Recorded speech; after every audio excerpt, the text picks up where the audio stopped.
Actually, the leap of faith, to give it the memorable name that Soren Kierkegaard bestowed upon it, is an imposture. As he himself pointed out, it is not a leap that can be made once and for all. It is a leap that has to go on and on being performed in spite of mounting evidence to the contrary. This effort is actually too much for the human mind and leads to delusions and manias. Religion understands perfectly well that the leap is subject to sharply diminishing returns, which is why it often doesn't in fact rely on faith at all, but instead corrupts faith and insults reason.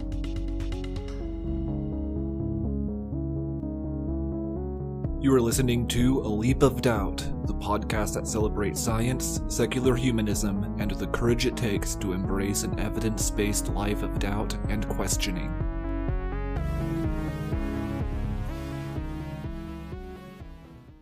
You are listening to A Leap of Doubt, and this is episode number 7. I am your host, Nathan Dickey. In this episode, we are exploring the issue of women's reproductive rights, which is somewhat depressingly a highly contentious issue in this country at the moment, and has been for a very long time, even decades before the historic 1973 Supreme Court decision in Roe v. Wade, which made abortions legal.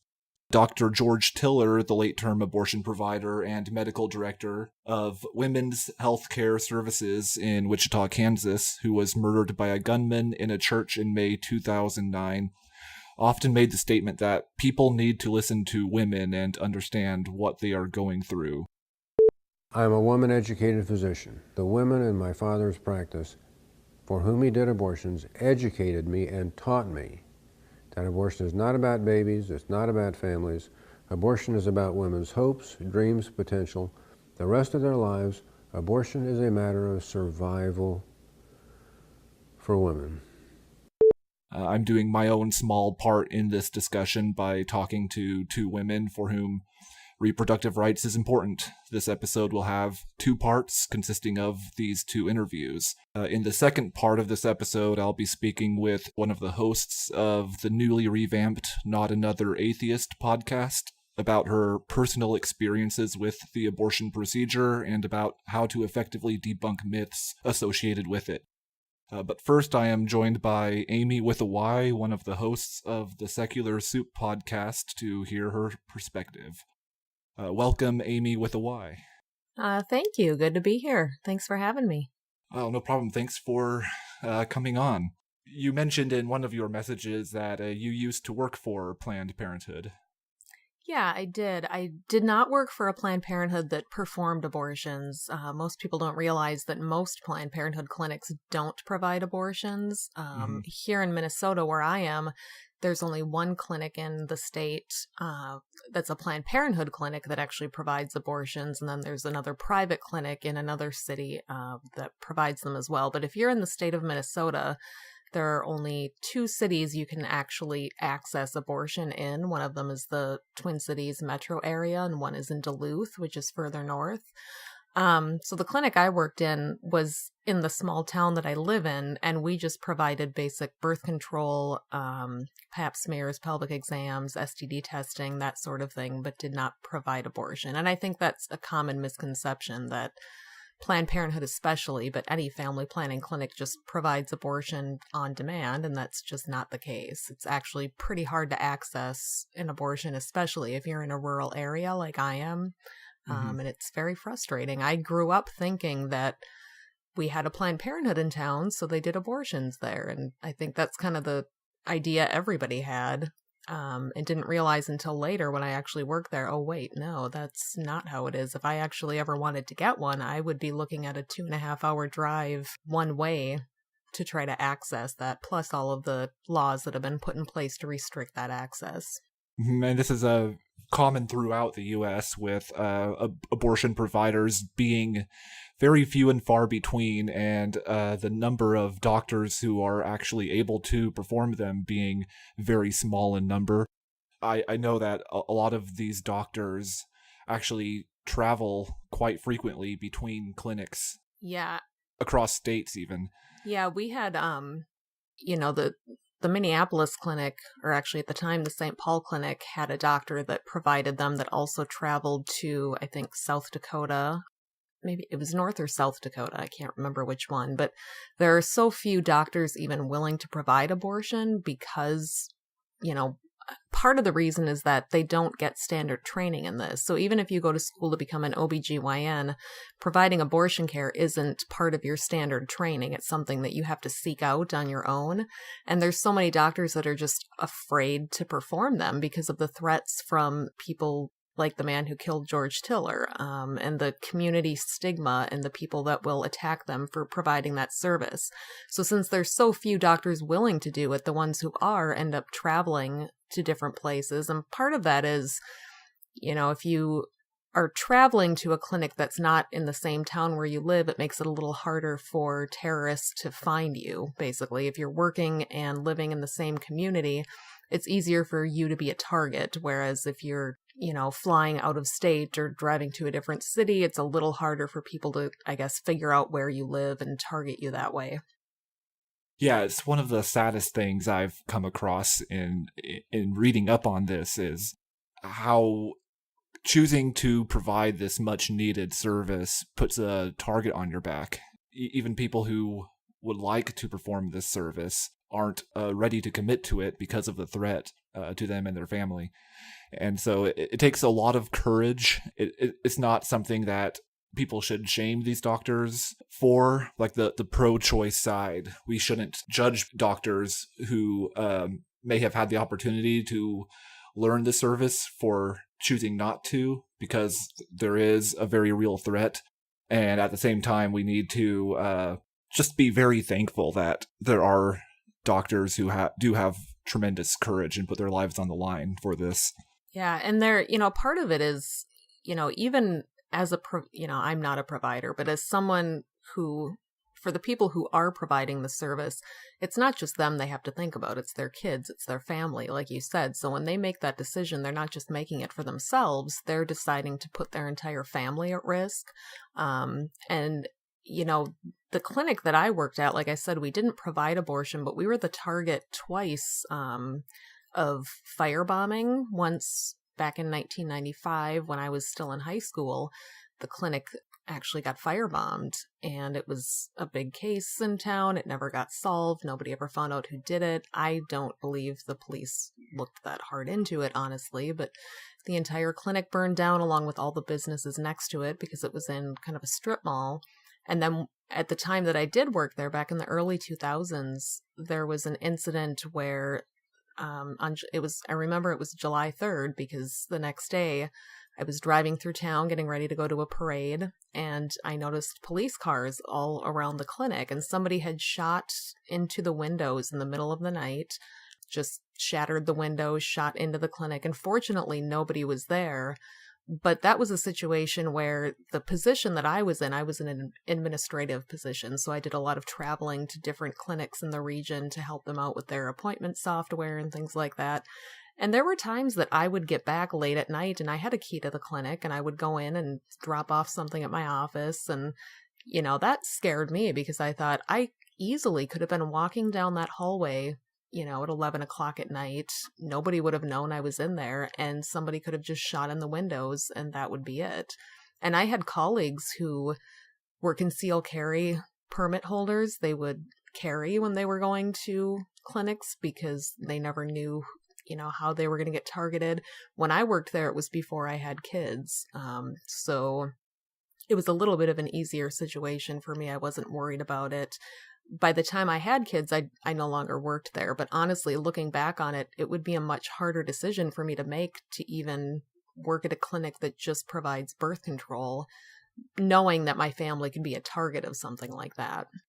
Yeah, I've been amazed at the stories I've seen watching a few documentaries on the subject, one of them being After Tiller, which follows the life and careers of the last 4 abortion doctors who provide late-term abortions after George Tiller's murder, because there were only 4 after he was murdered. And I was pretty amazed at, even in a place as progressive and liberal as Boulder, Colorado, where Dr. Warren Hearn practices, even he experienced that same threat. I can't remember if the story he told took place at his clinic in Colorado, but when he was talking about earlier in his career, he started sleeping with a rifle in his bed after shots were fired through the window of his practice. Yeah, it's been a while since I saw that documentary, so I can't remember which specific location he was talking about, but you're not immune to it anywhere you go. You can be in the most liberal city, and there are still going to be those people that are going to target you. And, at the time that the shooting happened at the clinic I worked at, I had been recently married. We didn't have any kids yet, but my husband really pushed for me to get a concealed carry license, and it wasn't anything I had any interest in doing. I've never been interested in guns, shooting guns, owning a gun. It's just not really my thing. I wouldn't feel comfortable carrying one around. And my feeling, as much as I hated to say it to him, was that if somebody wants to harm me, they're going to put a bomb in my car, and a gun's not going to save me from that. Or they're going to walk into the clinic and start shooting. I'm not going to have time to grab a handgun and shoot back. Or they're going to walk by the window and shoot. And, fortunately, after that shooting happened, our clinic got the funds to put in bulletproof glass. Mm-hmm. But again, we're talking about a clinic that just provided birth control. We weren't even allowed to refer for abortion because Title X funding, which is federal funding for birth control, which is what a lot of clinics operate on. That's why you can go to a Planned Parenthood or other family planning clinics and get low cost or free birth control. It's because of the Title X Family Planning Fund. But when you use that, you are not allowed to, quote unquote, refer for abortion, which means that if somebody was coming into the clinic and they had a positive pregnancy test and they said to one of us, I want to get an abortion, where do I go? We weren't allowed to tell them. All we could do was say, here's a phone number. And it was, the phone number to the Planned Parenthood clinic in St. Paul. Call this number and they'll help you. But if the patient asked us any other questions, like what's it going to cost, how far along do I have to be, what do I need to do, we literally could not tell them anything. We just weren't allowed to. All we could say is, here's a phone number, call that phone number. And it's frustrating because you know the stuff and you can answer their questions, but by law, you're not allowed to. And it's just such a backward thing. Where on the other hand, if they said, I want to keep this baby, how do I apply for Medicaid? We could help them out with all of that. And we did. We would give them applications for, here's how you get on Medicaid. Here's resources to help you with WIC, with feeding, with, here are people who will donate things to you. If you're looking at adoption, here are the adoption agencies you can go to. But when it comes to abortion, it's ridiculous to me that it's so taboo and that our laws even make it so that we can't educate women. And it's frustrating. Mm-hmm. There was a documentary about this also that is a little more recent, called Trapped, and that refers to the TRAP laws that have been put in place over the last few years. TRAP standing for Targeted Regulations of Abortion Providers. And I saw something similar in that documentary with Dr. Willie Parker and his practice. Where he's my hero, pretty much, Willie Parker. Well, there was some really interesting footage in that documentary of Dr. Parker talking to patients and saying that, well, I'm required by law to give you this misinformation, but here's my rebuttal to that. So he was required by law to lie to them about what the science said. But it's interesting that he just went right on, and after he said what he was required to say by law, he said, but it's not true. Yeah, because, they couldn't prevent him from saying other things. He had to say what they told him to. And the TRAP laws are something that a lot of people just aren't aware of, because it's been happening kind of slowly over the course of the past decade or so. And it's an attempt by anti-choice groups to make abortion practically inaccessible. Even if they can't make it illegal, they can make it so that nobody can get one. And this usually affects poor women. If you are wealthy, you're going to find a way to get an abortion if you need one. You're going to fly somewhere where it's legal and you can get one. You don't have to worry about the expense with travel and things like that. So what we're really talking about here is women who don't have money, women who don't have the means to get an abortion when they need one. And these trap laws have been so effective because to the general public who doesn't, pay much attention to it or who doesn't know much about it, they make them sound very reasonable. So when you talk about something like a waiting period, like a 24-hour waiting period, I even had a discussion with my mom about this once, and she was saying, but what's wrong with that? I mean, waiting 24 hours, it's a big decision. So what's wrong with waiting 24 hours? And it sounds reasonable to a lot of people. The problem with that is it assumes that women haven't thought about this, that when you walk into an abortion clinic, you haven't put a shred of thought into what you're doing and you don't understand what you're doing. It basically assumes that women are stupid and we can't make decisions on our own. And not only that, but if you're in a rural area, having to physically go to a clinic, leave, and then come back 24 hours later, that means that you have to stay overnight, you have to find a hotel, or you have driving time back and forth. It makes it practically impossible for many people to get that. It's just an unnecessary rule that's put there specifically to try to get women to back out of it, to put obstacles in their way.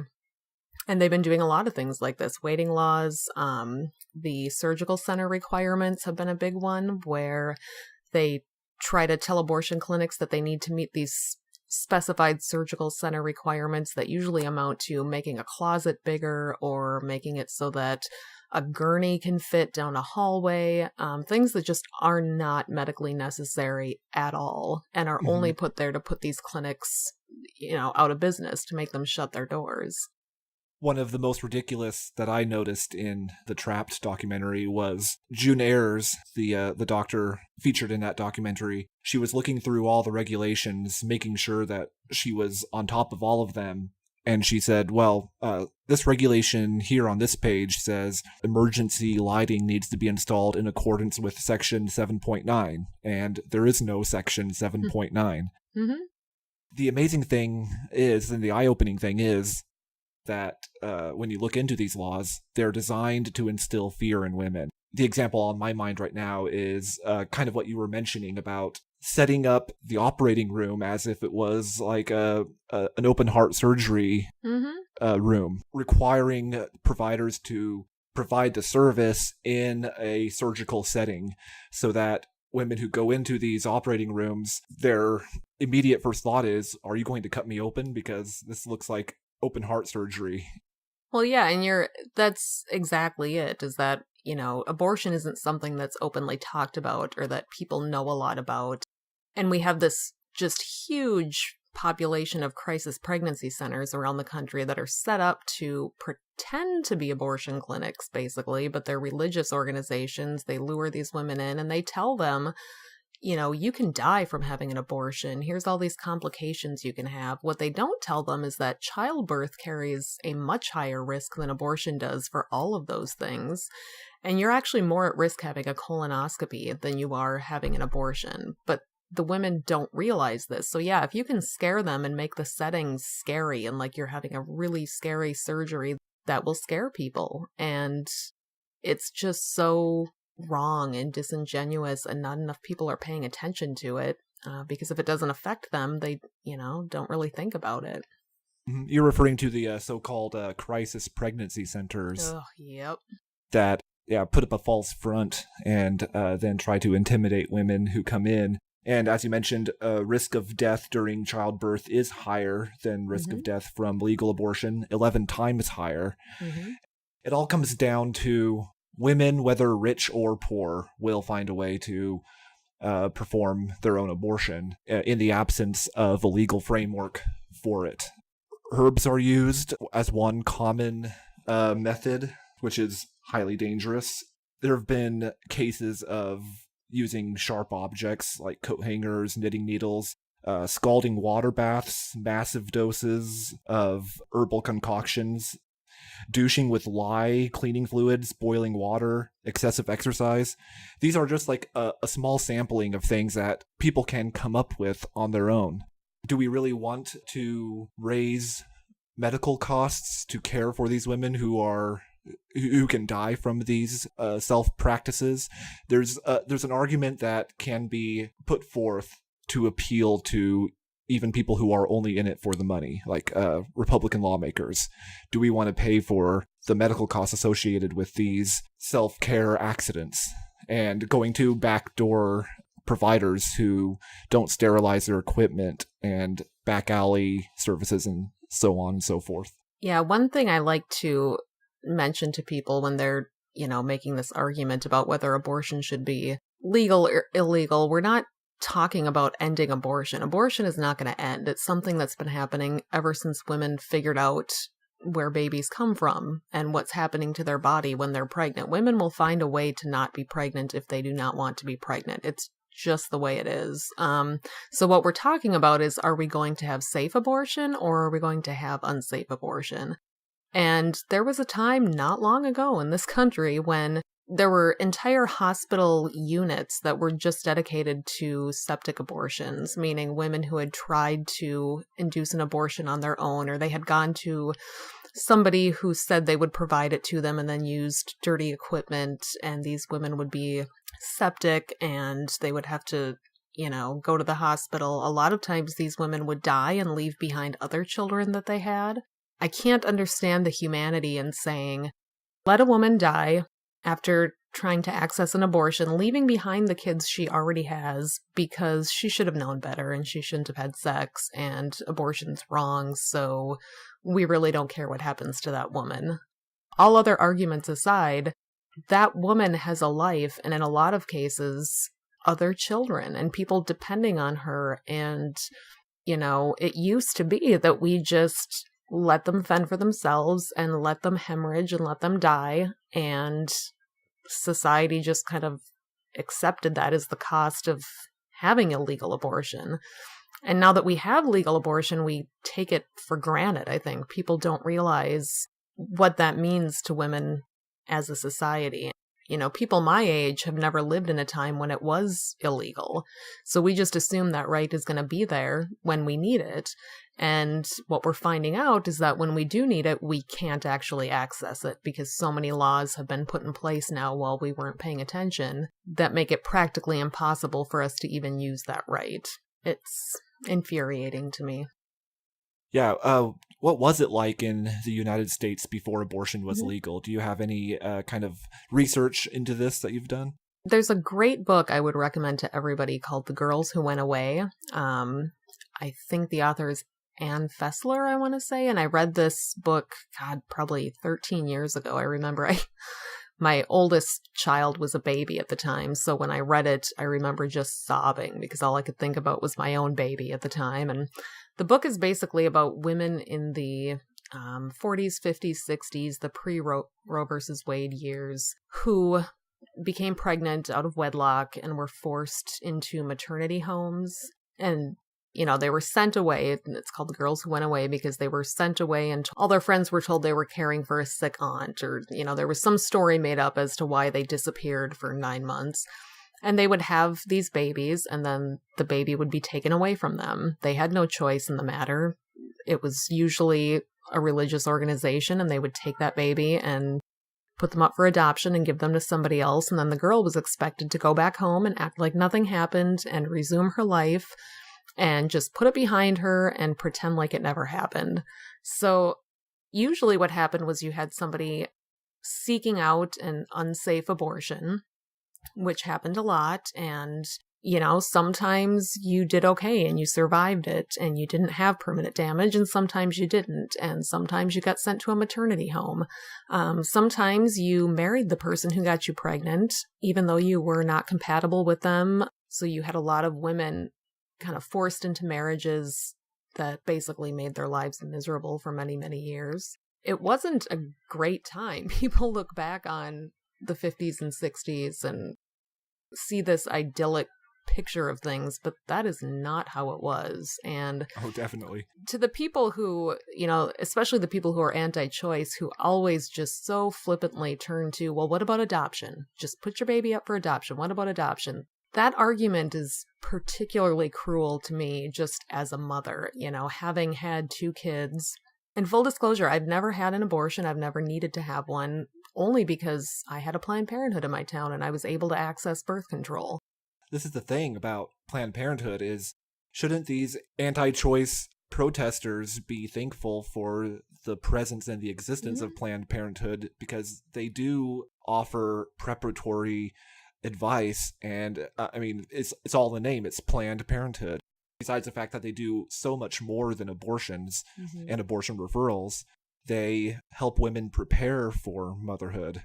That's the thing. I've had that discussion with many people over many years about why can't the pro-choice side and the anti-choice side come together at least and agree on access to birth control, on comprehensive reproductive education. There are things we can do to prevent abortion, and why can't we work together to do those things? It seems like access to birth control is a no-brainer if you want to prevent abortion. But the argument you will get time and time again, and it's usually from very religious people, is that, well, birth control is not safe either. And when you really dig down into their arguments, it all comes down to the fact that women should not be having sex. That's it. They don't think women should be having sex, and if they are, they should be punished for it. And that punishment is getting pregnant. You'll hear, well, if they didn't want to be pregnant, they shouldn't have had sex. I don't think it boils down to a genuine care for life or for babies. It's about punishing women who've had sex and somehow living in a fantasy world and believing that people will ignore their hormones, that teenagers will not go through puberty, and that everybody can just control themselves. And it's this fantasy land that I can't understand where that comes from. But that's the answer you'll get, is that birth control's bad too. And I've heard the argument that what Planned Parenthood does is they get you in there for birth control, but the birth control is not effective and they know it. So what they want is to have you go on birth control and keep having sex. And then when the birth control fails, then they can get you to have an abortion. And it's just like, listen to yourself. Are you kidding me? That people really believe that? It's stunning. Yeah, it's something that's been going on for millennia, I think. This idea that women shouldn't have sex for pleasure, and if they do have sex, it should be for making babies. It's this disempowering of women that has been going on for millennia, and even longer, probably, since the beginning of history. Yeah. And it's codified in the Bible, which is why it's front and center as a religious issue more than anything else, and why this anti-sex sentiment exists mainly in religious people. Right there in Genesis, it talks about pregnancy being a punishment put on women, and that sex shouldn't be for pleasure. Women have to suffer. It's a really horrible philosophy that's been around since time immemorial, and it's still with us today.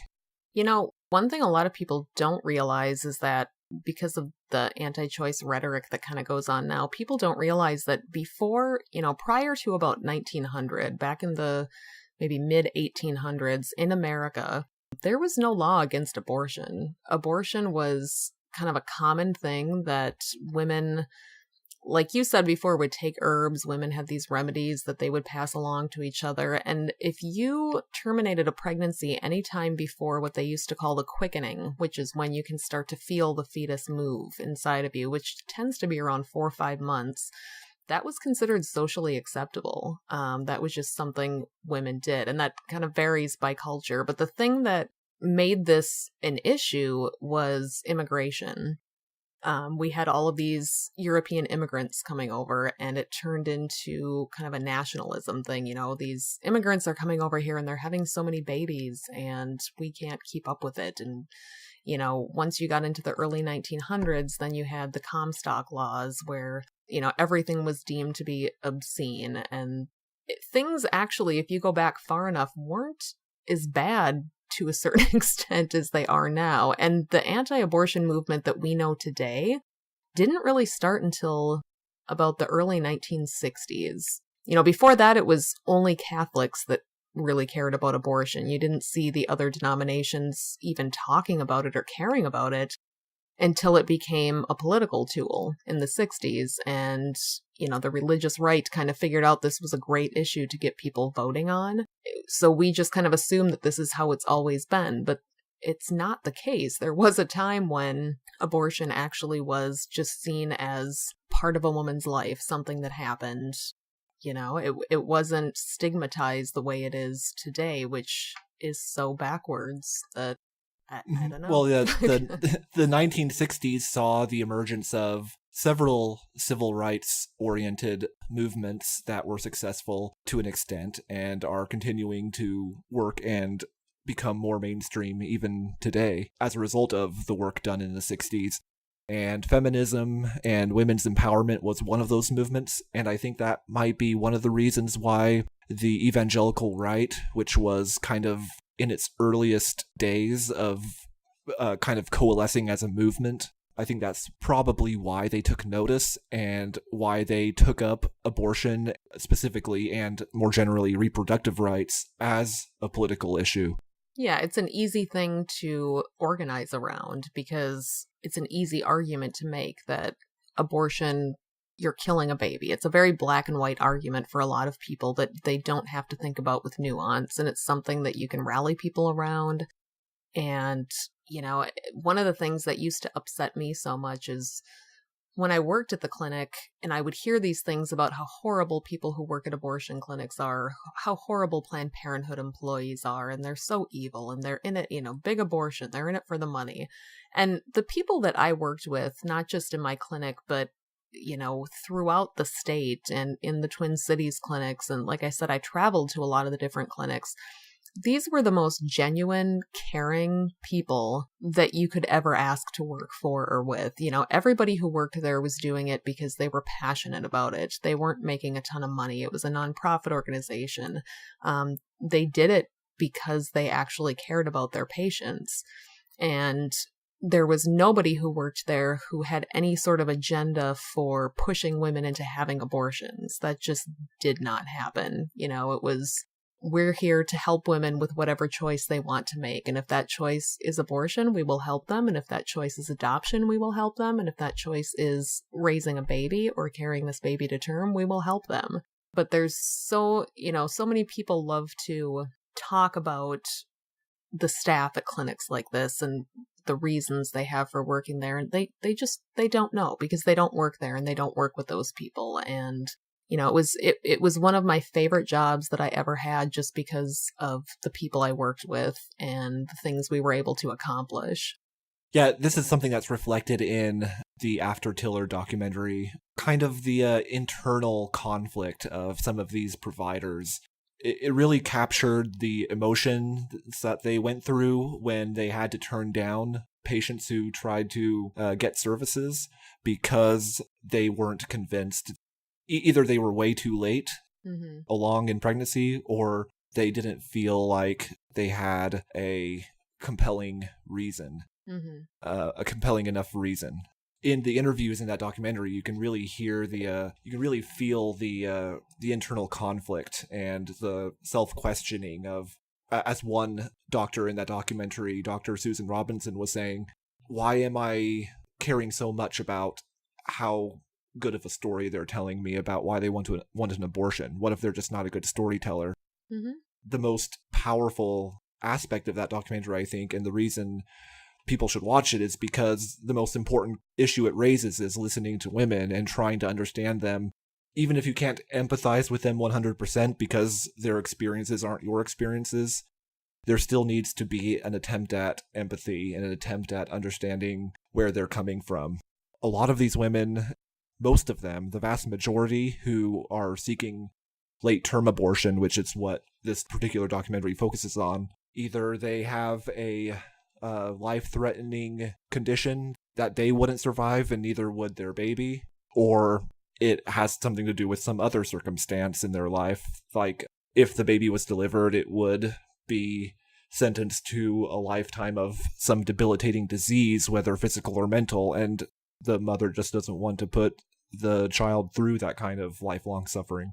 Yeah, in a lot of those cases, once somebody's gotten to the point where they're needing a late trimester abortion or a late term abortion, a lot of times that is a wanted pregnancy. They didn't have an abortion back in the first 12 weeks because this was a wanted child. And so now they find themselves later in the pregnancy and something has just gone catastrophically wrong. And it's got to be heartbreaking as a parent, as someone who's had 2 kids and who wanted both of those pregnancies.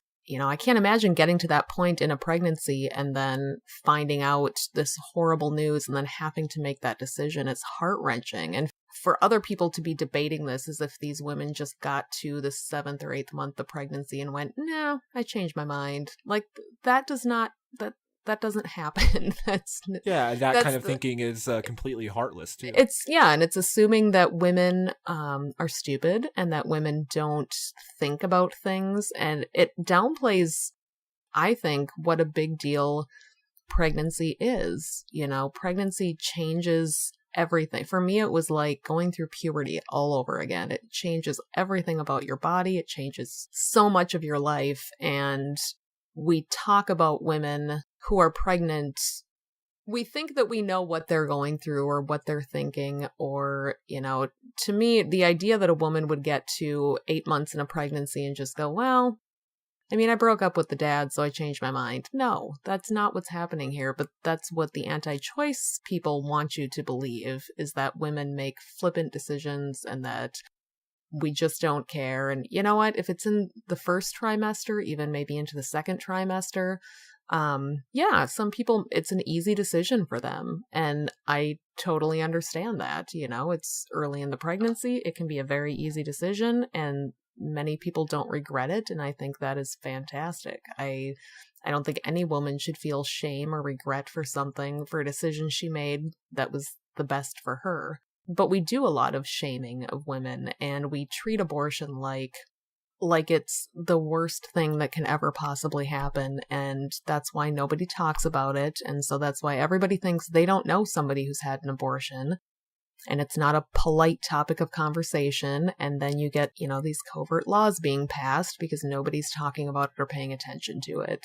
And I don't know what to do to change that. It's very frustrating. Mm-hmm. What do you think about this argument that I've heard from some of my fellow progressives who are pro-choice? There's a debate among people who are pro-choice. A lot of people for a long time have been saying, we should frame this in terms of, we're not pro-abortion. We want options to be open to women and for them to choose something besides abortion. And that's why we want reproductive rights and things like access to contraceptives to remain open and available. Then there's another argument I've kind of been leaning towards myself, which says that no, we should be insistent on, yes, we want abortion itself to be available, and we don't want to avoid the A word. We don't want to make it seem as if abortion is something we don't want. Right. Some women do want it, and that's completely legitimate, and we shouldn't shy away from saying, yes, we want abortion to stay legal. It's something that I've changed on over the years, because if you had asked me, 15 years ago, 20 years ago, I would have been the person saying, abortion should be safe, legal, and rare. I would still have kind of been in that place where it's not a good thing. Nobody wants abortion to happen, but if it has to happen, it should be legal. And over the years, I think steadily gotten more progressive on this point. Like, for example, one of the things I think is that when we frame it in terms of, okay, if you're not for abortion, are you at least for abortion in situations of rape and incest? I don't like that framing of the argument, because that implies that if you were raped, or if this pregnancy was a product of incest, then your excuse, quote unquote, is good enough to have an abortion. And that means that the other women who want to have an abortion, well, they don't have a good enough reason. They just had sex and now they have to deal with the consequences. So I don't like the framing of, we should at least be able to have abortion for rape and incest. And no, we should be able to have abortion for any woman who wants to have an abortion, and I don't care why she wants to have it. And yeah, I've kind of like you, I've gotten more on the side of, no, we should start being more unapologetic about this. Abortion is an overall good for society. And that's hard for some people to hear, but it's true. I think ideally What I would like to see is for all people to be able to have access to preventative measures for whatever birth control they need, for comprehensive reproductive education. I would like to see all of that. But that stuff doesn't always work. Birth control fails, things happen. And so, yes, we still need abortion to be one of those options. And I don't care why a woman wants to have one. She gets to have it no matter what. Nobody else gets to claim ownership over what's going on in your body except for you. You know, back in the 50s, 60s, there were instances where women could get a legal abortion, but they had to go in front of a panel of doctors and convince them that they were mentally ill and that basically they were quote unquote crazy enough that they would commit suicide if they didn't get this abortion. And so again, you had a situation with gatekeepers where, well, if you could get a panel of doctors to say that you're a danger to yourself unless you get this abortion, then you can get one. And that goes back to, well, what if some women are better actors than other women? You know, what if I'm better at convincing a doctor than somebody else is? No, it shouldn't matter what your fucking reason is. If you want an abortion, you should have access to an abortion. I don't care why.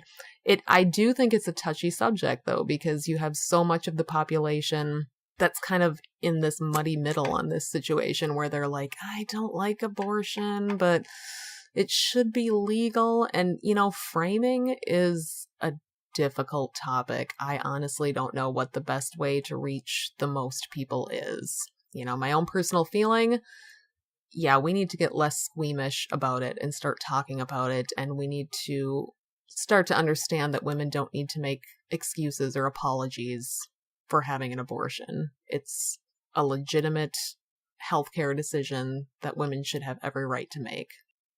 Mm-hmm. When you worked at Planned Parenthood, did you, I'm sure you, well, I'm not sure, I guess I'm asking, did you experience the abortion opponents and protesters outside? Yeah.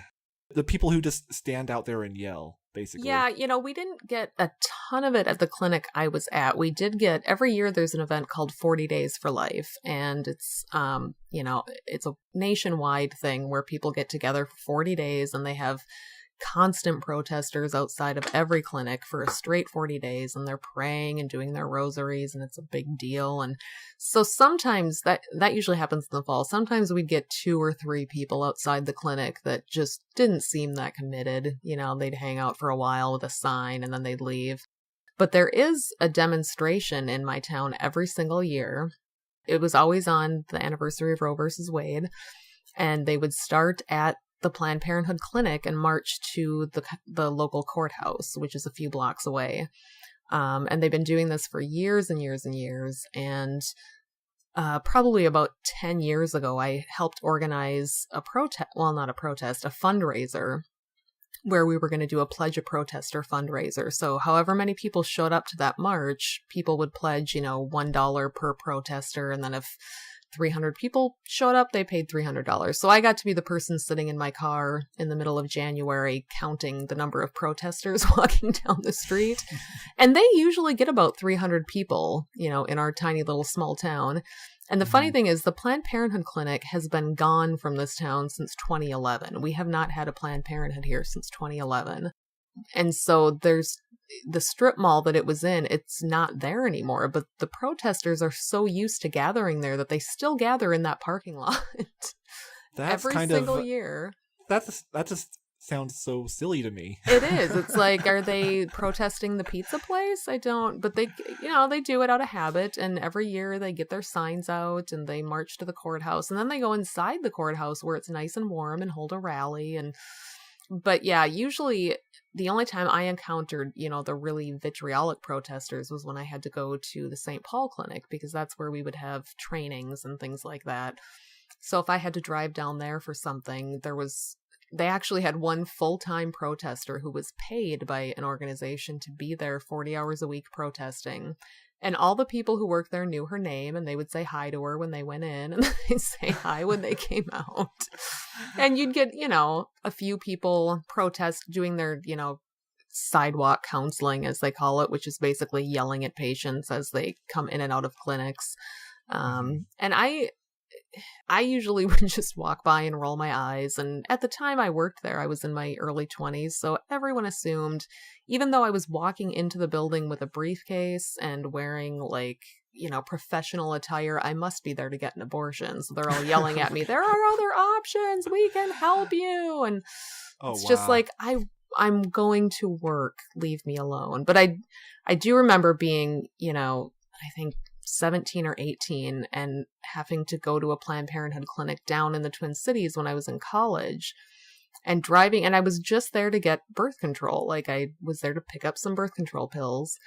But the people outside protesting don't know what you're there for. They just assume everybody's there to get an abortion. So I remember them knocking on the car windows and really scaring me and trying to hand me pamphlets and telling me, we can help. And I remember trying to explain to them, I'm just here to get birth control. Like if I was just reasonable, then they would understand that I was just there to get birth. And these were not reasonable people. They didn't care why I was there. They just, But at the St. Paul clinic, it was always scary because I would drive down there to go to a meeting or something and park. And we knew that there were people out there taking pictures of our license plates and publishing those on the internet, taking pictures of us going in and out of the building.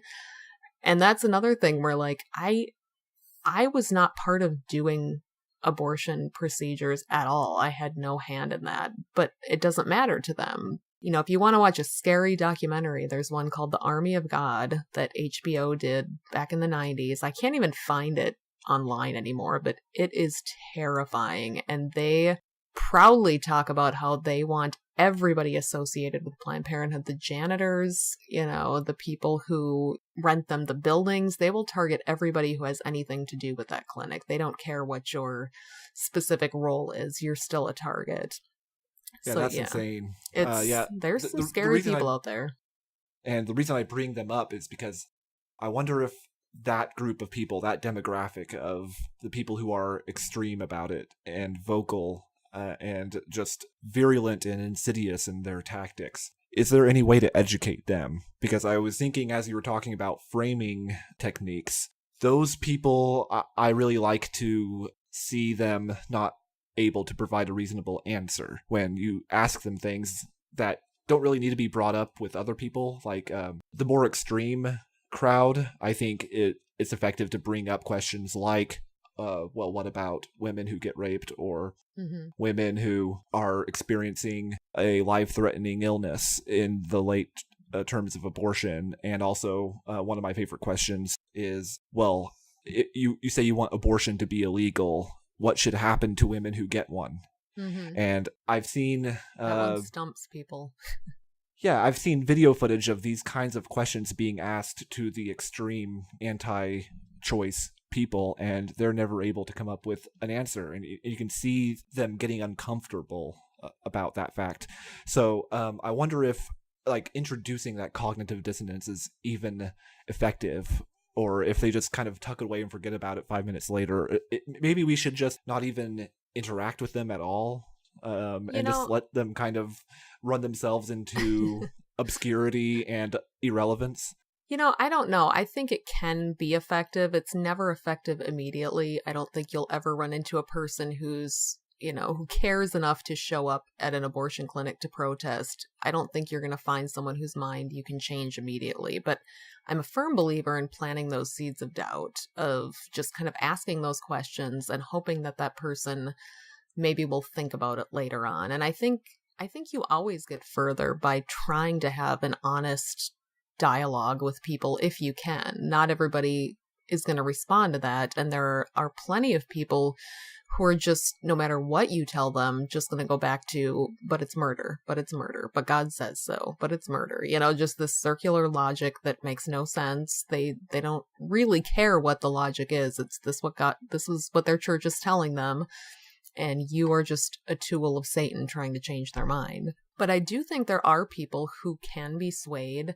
When I've worked as a clinic escort, and I did it once when I was pregnant, visibly pregnant, which I love to do that sort of thing just because it throws people off a little bit. Like, hey, I'm pregnant, but I'm a clinic because I'm evil. But when you do that, when you volunteer as a clinic escort, you are not allowed to talk to those protesters. You have to ignore everything they do. You cannot engage with them because it can turn really ugly. And if it does turn ugly, you could get hurt, or the patients could get hurt, or it could scare the patient. We're thinking about the patients and their comfort and trying to get them in and out of that clinic the best way that we can. It's not about arguing with the people who are there. It's frustrating to watch those people, but I think just by even showing up as a clinic escort volunteer, you're showing that, hey, we're not evil people with horns.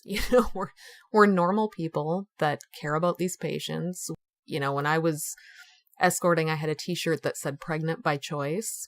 And I went and talked to a legislator of mine on pro-choice lobby day one year when I was pregnant. And, he was a firm anti-choice guy. And I just had a discussion with him and just said, I'm pregnant and this is my first child. And I have been wanting to have a baby for a year now. And, I just kind of told him my story and how this was my choice and how I firmly believed that every woman should have the choice to do what she wants to when it comes to parenting, and just tried to kind of humanize myself and talk about the issue. And I think, it didn't change his mind on how he voted on anything, but I think it helped him realize, we're not monsters out here saying we want to murder babies. We're not trying to make money for big abortion. We're people who genuinely care about other people. And I think I said this once in an online argument. I think it's important to remember that we all come at our decisions on this issue because we all at least think that we genuinely care about people. It's just that I care about the women involved more than I care about the potential life of that fetus. And the other side disagrees with me. They care more about that potential life than they care about the woman. And when it comes down to it, we're all kind of coming at this because we believe in the dignity of someone's life. It's just, which life, I guess, is more important to you. And to me, it's the woman who is established and living and breathing and has a life and maybe has other kids. And, that potential life is just that. It's a potential life. Some people you cannot reason with, and some you can. It's always good to plant those seeds of doubt wherever you can. Yeah, I'll never understand how some people with very distinctly libertarian-leaning ideas can come to the conclusion that an undifferentiated mass of zygotic cells should have just as much consideration of rights as a fully developed human. There's a disconnect there when you consider how much overlap there is between the demographic, the people who are anti-choice and also libertarian and individual rights leaning. And kind of in closing, I wonder if you have any special insights about how women can be in charge of their own bodies. Education. I mean, education and getting involved. We need to understand how our bodies work. We need to take charge of our own reproductive health. We need to teach our kids. I live in a town with terrible sex education. We have abstinence-only education, and I, along with some other parents and community members, have been fighting to try to get comprehensive sex ed, because that's the only thing that's going to help is education, and women just talking more, talking about abortion more, telling people their stories, not being squeamish about the topic, and being brave to a certain extent. Don't be afraid to talk to people about it, to ask questions, to educate yourself about it. And I guess don't take this right for granted, because this is a right that can be taken away at any time. And even if it doesn't affect you personally, it can affect someone that you love. And, you're not going to know how much you need that right until you need it. Just keep fighting and keep talking. Give money to abortion funds, and call your legislators and pay attention to what bills are being passed on the state level, because most of this is happening on the state level, not on a national level. So find out what the hell's going on in your state. Yeah, definitely. The state level attempts are and movements of these people introducing things like trap laws, they only wish they could get to the federal level, and they are working hard at it. And so that's why we need to pay attention, because there are influential groups out there who will stop at nothing to overturn Roe v. Wade. Yeah, and in the meantime, they're going to make it as difficult as they can to get an abortion, because honestly, that's more effective than overturning the law. If you can put these little roadblocks in place that people don't really notice and that pile up and people just don't pay attention and don't care, then basically they've made it illegal because nobody can get one. Even though it's a technically legal right, it's not really a right if you can't use it. Right. In closing, would you like to plug your own stuff, like your podcast, Sure. and where people can find it? I'm always happy to plug my own podcast. So I do Secular Soup with my co-host Amy with an I. So I'm Amy with a Y. She's Amy with an I. I live in Minnesota. She lives in Texas. And basically, we just talk about whatever happens to be on our mind at the time. We talk about atheism, feminism, politics, parenting, and whatever the fuck else we want to talk about. We just put out our 11th episode, and we're doing great, and we're having fun doing it. And you can find us, wherever you find podcasts. Look for Secular Soup. We're on Facebook, Secular Soup on Instagram. Throw us money at patreon.com/Secular Soup. That's us.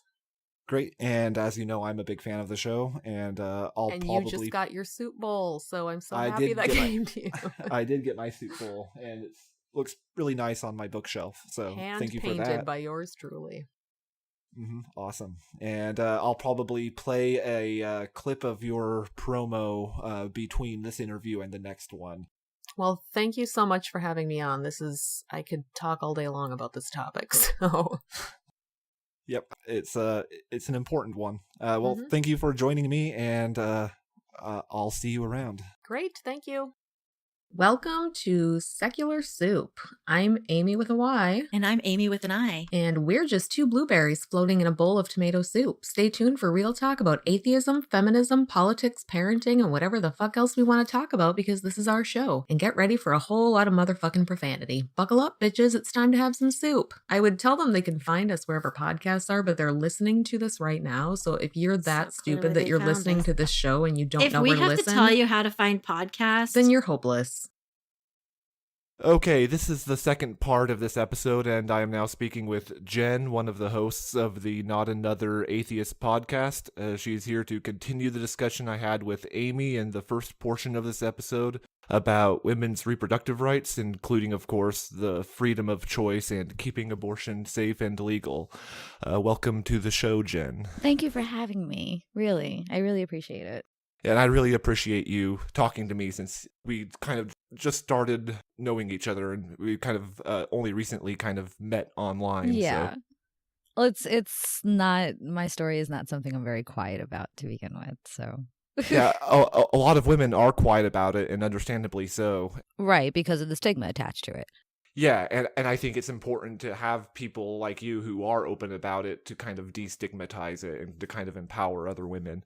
You've told your story before in other places, and while you've said your story is not remarkable, including just now, and it's not exceptional or unique in any way. Yeah, I didn't have a big old crisis or life-threatening thing. It was just a run-of-the-mill abortion at 19.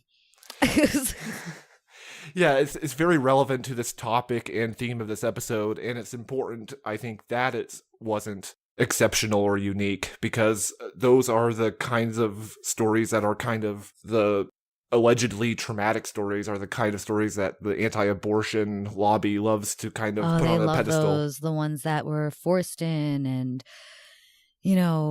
regretted it and cry every day about it, and yeah.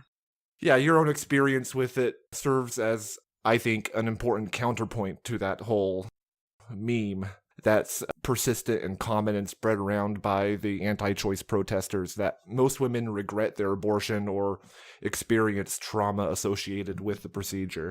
You had zero emotional reaction or regret at all? The only emotional reaction I had to it was, I am deathly afraid of needles. Like, you can't, if you threaten to stick me with a safety pin, I will go into a full panic attack. Like, I can't even think about it without like physically feeling ill, like I'm going to pass out. So I was freaked out at that point. That was also the first kind of surgery I had ever had. So I had no idea what to expect. And that the only quote unquote trauma was 5 minutes beforehand when they were going to shove a needle in my arm, and I had no idea how I was going to come out of it. But it had nothing to tie to having the actual abortion. It was more my weird anxiety and fixation on medical procedures. And even to this day, I still cry. I've had 4 abdominal surgeries done now, and I freaked out at everyone except my C-section because they loaded me on enough drugs where I couldn't even remember how to cry. So couldn't even remember how to cry? Yeah, yeah. That was a very kind of in the clouds, fun, pleasant experience for me. Mm-hmm. And were you exposed to any of the anti-choice protesters? In some aspect, I grew up in New York City, so it's already a very liberal kind of pro-choice for everything area. But I did have a very heavy-duty Irish and Italian Catholic family, Roman Catholic family. So I heard of the, hellfire and brimstone and the dead babies in purgatory because they were never baptized. And, like apparently there's a bunch of just like little baby heads with wings that float around in this kind of space of nothingness. And, but I was always seeking knowledge as a kid, like always. And I wanted to see what the big uproar was about. And I saw the posters and the ones with the medically separated babies and the scissors in their spines. And, I did see that too. And it when I was younger, it kind of fucked me up. But as I did more research, I was like, oh, wait, this isn't true. But I got the hellfire and the brimstone and the killing babies and life begins at conception and blah, blah, blah, yeah, all that shit. I was exposed to that too. Mm-hmm. I was kind of thinking more of I hear a lot of really horrendous stories of women being harassed by protesters as they're walking into a clinic. That actually wasn't allowed in New York City. Oh, that's good. They had started with some of them. And, it started with the NYPD and all that. But I don't think it was actually allowed because you need to have permits up your ass to protest in New York City. Like, holy shit. Like 6 months worth of fucking paperwork. And like nobody really wanted to put that much time in for it. So they were just kind of like, fuck it. And most of the abortion centers in New York City were centered in major traffic areas. So if you have a group of fucking people rolling a bunch of signs on the street and blocking foot traffic, somebody's going to get fucking hit. Like somebody's going to get fucked up. Like, so it wasn't really that big of a thing. Although I have seen down here in Nashville, they do tend to do that. I think we have one Planned Parenthood in Nashville and they do tend to pick it across the street from time to time. Yeah, it seems to be pretty common. They're always going to do what they can. I don't get the waste of time. I'm like I said, I'm from New York, so it's like we have to make money constantly because if we don't, we're homeless. I'm like, you're not even getting paid for this. You're seriously standing out here for 8 hours a day, and you could be bringing home $1,000, $2,000 a month if you actually went to work. Mm-hmm. Yeah, well, I mean, I don't understand the mindset that goes into it. Like, it's almost like they can't see what they're doing. They don't understand that when people look at them, more and more people see how ridiculous they're being. They see crazy. And yet you may get 1 or 2 women that are already unsure about their decision that you may, quote unquote, convert. But there's so much information out there now that women don't go into an abortion lightly. Mm-hmm. This isn't something that you're like, oh, peed on the stick. Guess what? Killing the kid tomorrow. No, you don't think like that. You do think about this and you do weigh your options. And this is usually a decision that's not made kind of willy-nilly. So we're already in the mindset that this is the best option. This is the best choice for everybody around. Mm-hmm. So they're not converting as many people as they think they're going to be able to. Right. Yeah, and if a study published in the journal Contraception in March 2017 is any indication, you're not alone in feeling no regret or trauma of any kind associated with No. the abortion itself. And even the stories that I've heard from other women, I sat there for a while. I mean, I was 19, I was young.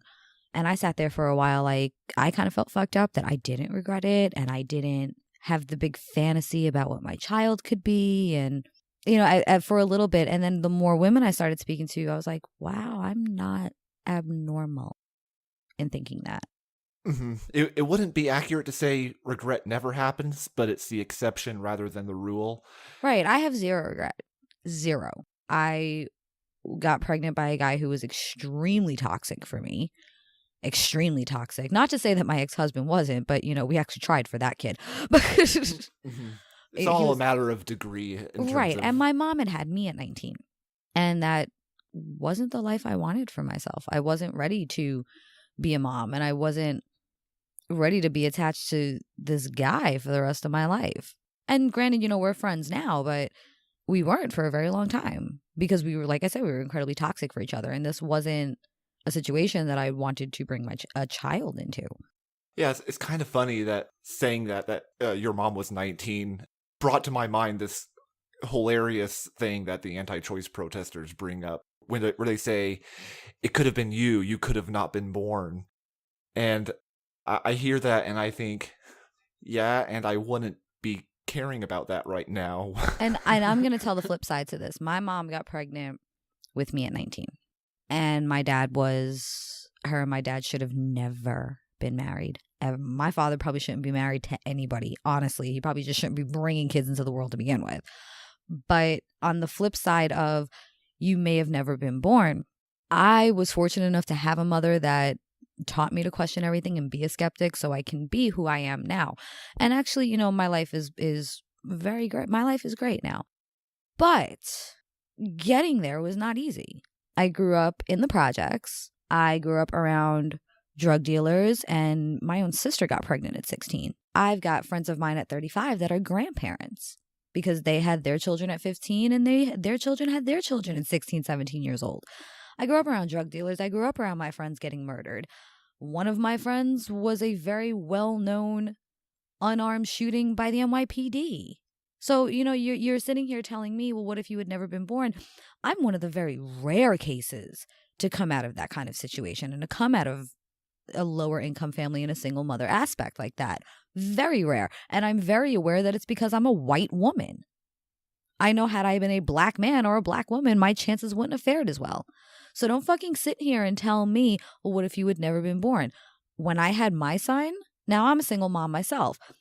When I had my son, I was damned and determined for him never to have a life like I had and never be exposed to the shit that I was exposed to. So don't fucking sit here and tell me, what if you had never been born? I got lucky. I got fucking lucky. I'm an anomaly.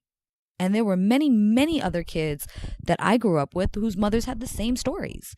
Pregnant at 16, 17, 18, 19, single parents who didn't make it out, who are dead, who are spending the rest of their lives in prison, who have a metric fuck ton of kids because they're constantly searching for love that they're having a hard time supporting. I'm a fucking rarity. Mm-hmm. Yeah, in my conversation with Amy in the first part of this episode, we talked quite a bit about the targeted regulation of abortion providers or TRAP laws. They're trying to do that here. Yeah, they're trying to do that here. I'm about an hour west of Nashville, and they passed the abortion law. Which, hold on, I have to actually type it up because I remember voting against it, but I can't for the life of me remember now what the legislation was. They all kind of tend to be the same kind of thing, the same kind of cluster of very similar laws. State-mandated waiting periods, counseling, and ultrasound viewing. And there's actually a new story that just came out about 3 hours ago. The appeals court will not consider the Tennessee abortion measure decision. Federal appeals court will not rehear arguments on Amendment 1, a ballot measure that stripped the right to an abortion from the Tennessee Constitution. So they're actually trying to make Tennessee the first state to ban abortion. The amendment approved by 53% of Tennessee voters in 2014, this is the one I had voted on, added language to the state's constitution that says, in part, nothing in this constitution secures or protects a right to an abortion. A group of 8 voters immediately challenged the vote in 2014. Blah, blah, blah, blah, blah. They ordered a recount, which was put on hold pending appeals. The Sixth Circuit Court reversed the Nashville judge's ruling in January, concluding the method the state used to count the vote was valid. So I do live in a state that is pretty much being Texas. If you guys aren't familiar with Texas, I believe there's only 2 abortion providers in the entire state now. Mm-hmm. And it says here, Amendment 1 opened a path for lawmakers to enact stricter abortion regulations, including a 48-hour waiting period for women seeking the procedure. We also had the ambulatory clause in this. And what is the ambulatory clause? The ambulatory clause is that all abortion providers must be, how can I, okay, when you get pregnant, your OB is affiliated with a hospital. The abortion clinic itself has to be affiliated with a hospital. That sounds kind of similar or running along the same lines as the requirement in some states that the abortion facility itself has to be modeled after an operating room. Yes, and the one that I went for was. It was a completely sterile environment. I was put under for mine.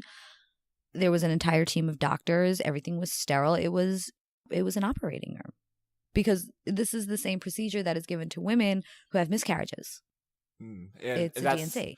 That's calculated to instill fear, I think, in patients. Because the procedure itself is not a very high-tech surgical procedure. Oh, no, it's not. But it does, at least for me, it put me at ease a little bit more that it was a clinical and sterile environment.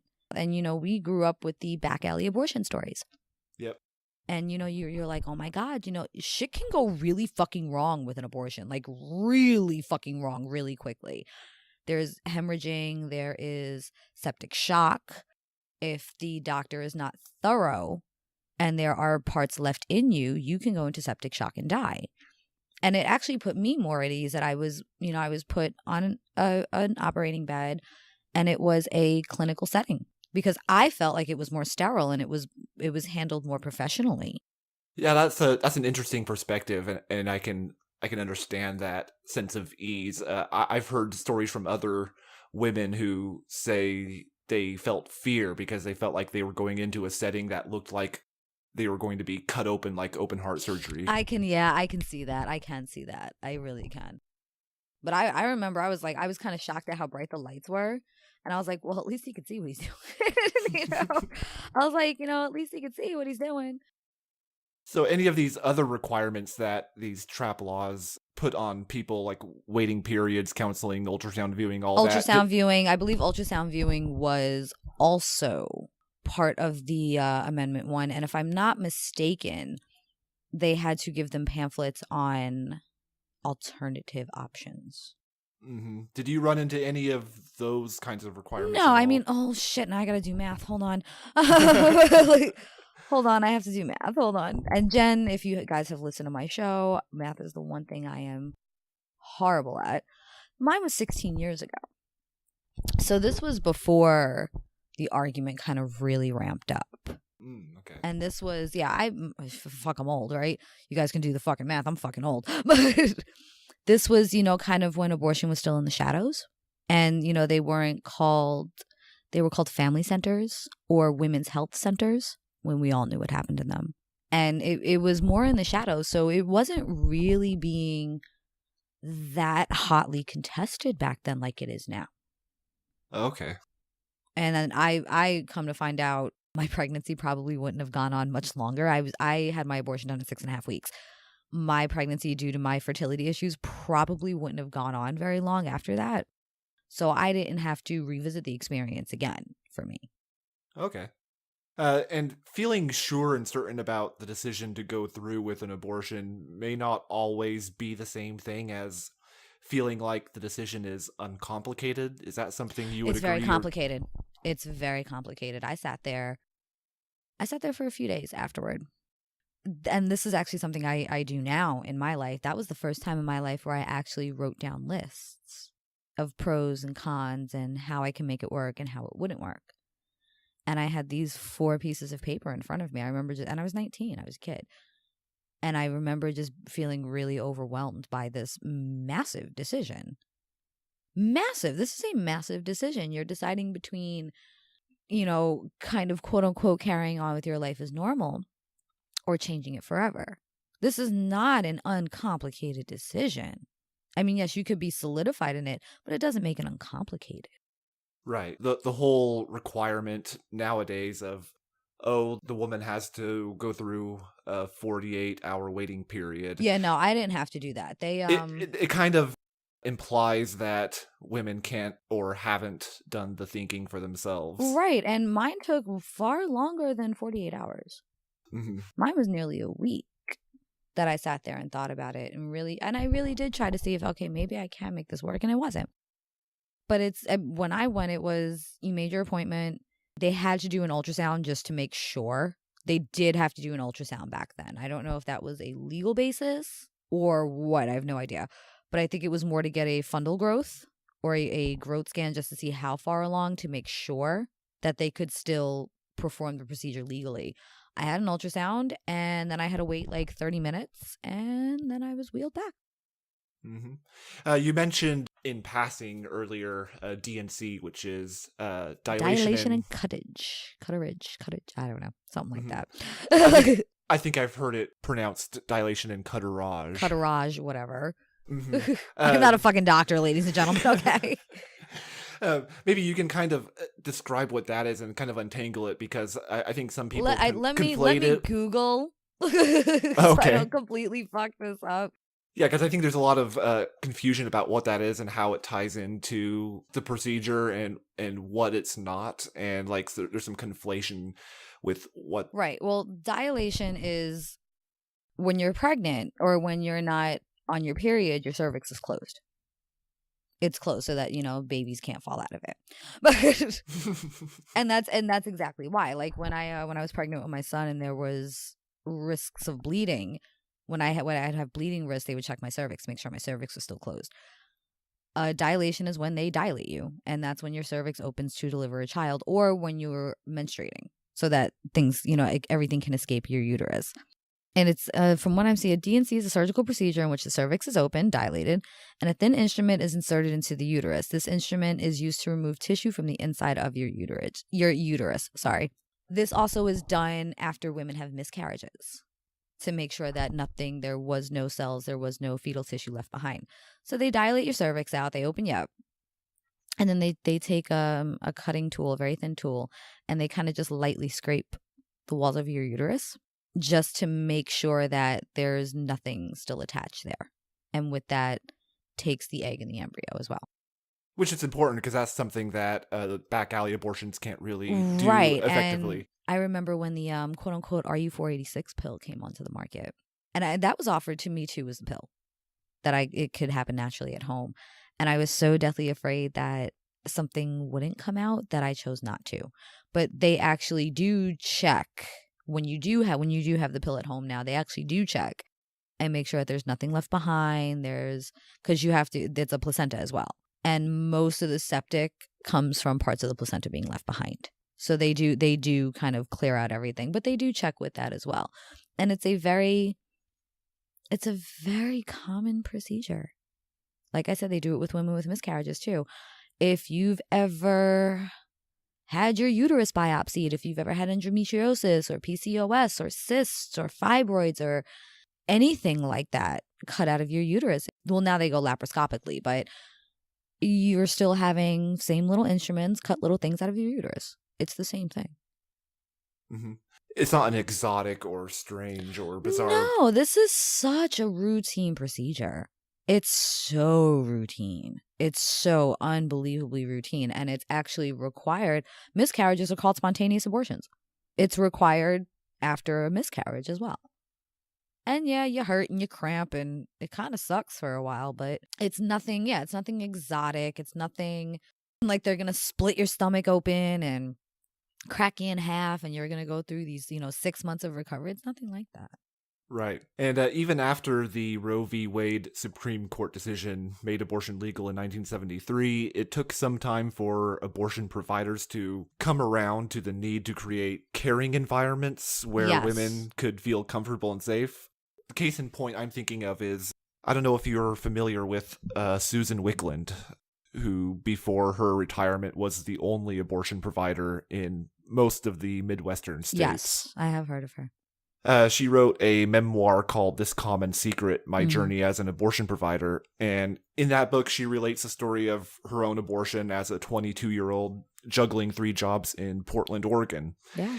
And even in a place as progressive as Portland, she relates how difficult her procedure was, how she was treated harshly and felt violated by insensitive doctors and nurses.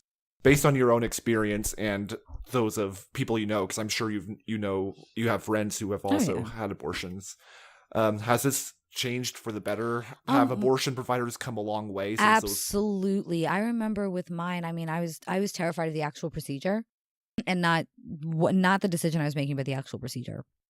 And every nurse I came across was the warmest, most caring person. And then when we woke up, I actually woke up in a recovery room with 3 other women. And that was the day that I learned that I cry after anesthesia every time. That was the day to learn. And they rushed over to me and they were like, "Are you in pain? Is there anything we could do?" And I was like, "No, I'm just freaked out." And she's the one that was the nurse that actually explained it to me. She was like, "Some people just cry after anesthesia and it's totally normal." Because I was like, I have no fucking idea why I'm crying. But they completely explained to me, she's like, "You're sitting in a recovery room right now. We have sanitary pads underneath you for just," she's like, "it's just minimal bleeding from after the procedure. It's completely normal." She had asked if there was anything she could get me. I instantly wanted a cup of coffee because I had been fasting all day because I was going under. And she went and she got me a cup of coffee. And I could see the other women in the room and we all just kind of looked at each other. And one of the nurses said, "It's okay if you guys want to talk to each other." Like, it was so warm. And I remember getting wheeled into the operating room and I was like, holy shit, I'm actually going to be like operated on. Fuck me. And freaked the fuck out. And I was crying. The doctor stopped everything. And he said, he's like, "Are you doing this of your own choice?" I said, "Yes, I am." I said, "I'm just totally freaked out about being put under and having surgery done. I have a massive fear of needles." But he stopped everybody in that room to make sure that this was done of my choice and my decision. That's really good. And they were really welcoming and opening about it. And I've heard this from a lot of women who didn't grow up in as progressive areas as I did, where, yeah, they caught the heat coming into the clinic, but they said that the workers in the clinic were so understanding and so caring. They weren't shunned for it there. They weren't told that, there's other options. They were extremely taken care of. They were escorted both in and out of the clinics. If they needed to be, they were allowed to leave out of the back door after their procedures so that they weren't harassed. I really have to say that abortion providers are some of the most caring providers I've ever seen in the field. It's something that requires that, I think. If there's any medical procedure that requires an insane level of compassion, absolutely. Yeah, which is why I think it's great that development has occurred in the level of care, because it's not something that's developed in parallel in other medical procedures and in other areas of no, I mean, I was subjected practice. To army doctors for 8 years, and I've almost come close to getting into fistfights with quite a few of them because of their asshole behavior, so no. Yeah, so I think other areas of medicine can kind of take a lesson from Absolutely. The bedside manner. Absolutely. And I remember the way that ahead. they walked me through my aftercare was amazing too, because there were like 5-10 girls getting abortions this day. They were fucking busy. And they made sure that after it was done, they had a counselor and a nurse come to my bedside.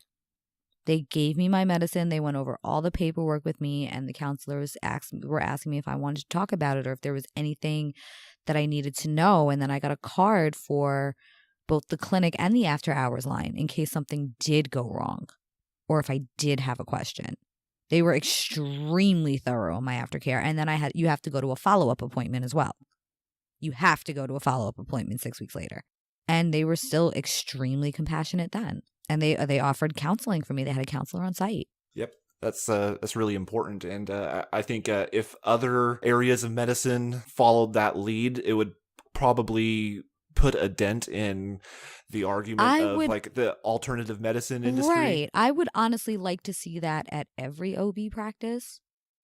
Everyone I would like to see that with, because I've had an abortion, I've had a child. I'm kind of on both ends of the spectrum here. And it would have been wonderful to have gone to my 6-week postpartum depression. I mean, I didn't have issues with postpartum depression or postpartum psychosis or anything like that. I did cry for, I want to say, the first week after I had my son at nothing, at least once a day. It was hilarious. But I think it would be great that if they had on-site counselors at OB clinics so that women don't feel intimidated telling their OB if they're suffering from postpartum depression. Mm-hmm. Yeah. I think that is something that should be handled at every OBGYN office. Yep. And this is something that, kind of going back to the alternative medicine industry, this is something they've gotten good at. And this is something that they've used to kind of steer people away from credible, real medical help. Is their environment and their kind of care-oriented practices at the expense of science-based and evidence-based medicine. But if science-based and evidence-based medicine can take a cue from that and instill more of a human-centered care emphasis, then that would kind of take that argument away from the alt-med industry, I think. Right. Is there anything you want to leave viewers with, especially women who are like contemplating this? Any like words of wisdom? There are more of us that are quiet than there are of them yelling at you. That is the biggest thing I can stress, is that, I get it. Even I came from a family where it's like, well, if you got knocked up, you got married and you raised a kid and you kind of sat and fucking suffered in silence because, the right thing to do, quote unquote. And it usually leads to abusive relationships and divorce, which is very expensive. And yes, while women do tend to have the upper hand when it comes to children and divorce, financially they don't. And it tends to lead this whole, this is what you're supposed to do, it's God's way, you have to get married and blah, blah, blah, blah, blah. It tends to lead down the path of abuse and poverty for both women and children. And there are people that are going to be screaming at you that you're a fucking baby killer and you're a whore. And there are more of us that are sitting here silent behind you than there are of them screaming in front of you. There are far more of us. There's nothing shameful about this. I get asked the question a lot, is it more humane to end the life before it had a chance to live? And I point out that, abortions are usually coming from people who are single mothers, who probably are kind of having a hard time struggling financially to begin with. So they either marry some asshole who doesn't really want to be with them anyway, makes their fucking life miserable, or they raise their kids in a single mother environment, which I myself am doing. That can either lead to a child being modeled after an abusive relationship, which is damaging to the child, which is going to cost thousands of dollars in therapy for that to work itself out. I'm kind of living fucking through that right now, ladies and gentlemen. Believe me, if I believed in God, I would think my fucking therapist was a goddamn saint with my shit. Or you wind up with these kids whose mothers aren't there, and they're kind of being raised either on their own or by the system, and you're giving them a disadvantage in life to begin with. Or you have the extreme case where the mother is resentful, and she takes this resentment out on her child. So yes, sometimes it is more humane. It's more humane to end the life than to continue the suffering. It absolutely is. I wanted one child in my life. I wanted one. And I was always set on that. And I have my one. And I actually recently had a hysterectomy back in November because I knew that if I had had another one, I would have been resentful to my second child. I wouldn't have had my son. And my son has been my greatest life teacher. I don't regret it at all, because it kind of put me on the path to be where I am now. Had I had my child at 19, I wouldn't be doing anything that I'm doing now. I wouldn't have lived through the experiences. I wouldn't have come across the people that I've come across and learned from. It's not a life-ending decision. An abortion is not a life-ending decision, but having a child is a life-changing one. And that is something that people really need to consider with this. Yep, absolutely. Well, thank you so much for coming Thank on you for having this me. show. Yeah, thank you for agreeing to come on. I think your story and the words you've just shared are really important, and I think people will find them really encouraging. Thank you. Thank you for listening to A Leap of Doubt. If you liked what you heard, please consider leaving a review on iTunes. If you want to get involved in the kinds of discussions this show is meant to encourage, you can find a discussion group on Facebook at facebook.com/groups/ALOP discussion. You can follow me and get in touch with me on Twitter, where my username is @thenatheist. Feedback and criticisms are always welcome.